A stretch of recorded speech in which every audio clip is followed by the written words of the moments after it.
Petit pays, Gaël Faye, page 136. La guerre, sans qu'on lui demande, se charge toujours de nous trouver un ennemi. Moi qui souhaitais rester neutre, je n'ai pas pu. J'étais né avec cette histoire, elle coulait en moi, je lui appartenais.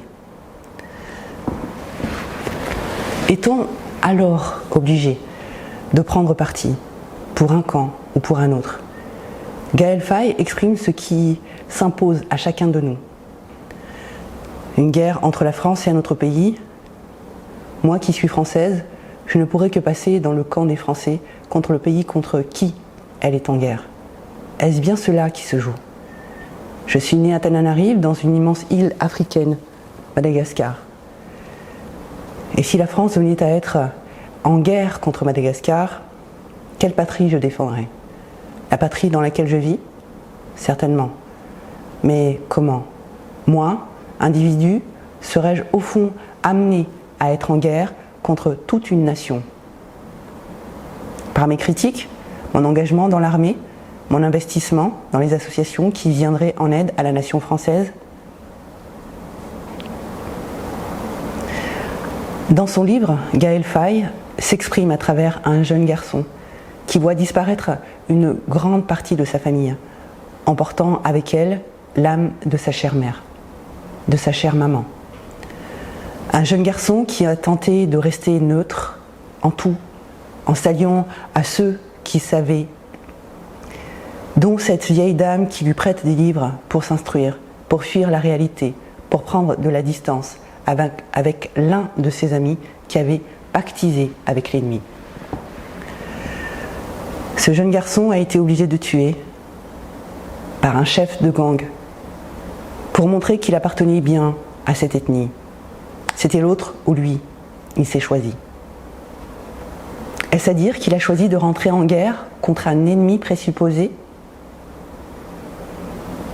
Obligé par le groupe, par le regard porté sur lui et particulièrement obligé pour sauver sa peau. Et qu'aurais-je fait à sa place? Aurais-je tenté de fuir? Fuir cette responsabilité tendue par un inconnu reconnu? Tirer sur cet inconnu reconnu? Y mettre le feu pour être débarrassé de cette obligation? En tant que docteur en psychologie, spécialisé dans la psychologie sociale, je sais à quel point il est presque impossible d'échapper à un système hiérarchique, à une autorité révélée par le groupe, lorsqu'il nous met au défi de démontrer d'une loyauté ou d'une appartenance ou d'une compétence. Je vous propose de mettre en réflexion les expériences et les expérimentations de Milgram sur la soumission à l'autorité et de H sur le pouvoir du conformisme sur les décisions pour éveiller votre curiosité. Pour dire que la responsabilité n'incombe qu'à celui qui l'a ordonné.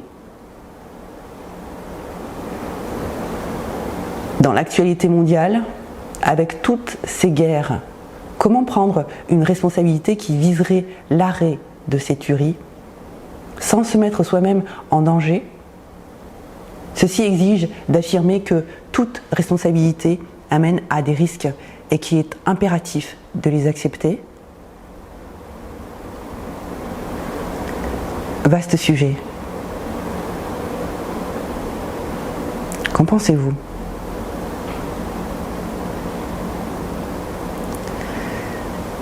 Mes ouvrages intitulés « Cette nouvelle vie pourrait avoir plus de sens », explorer vos infinies possibilités et organiques,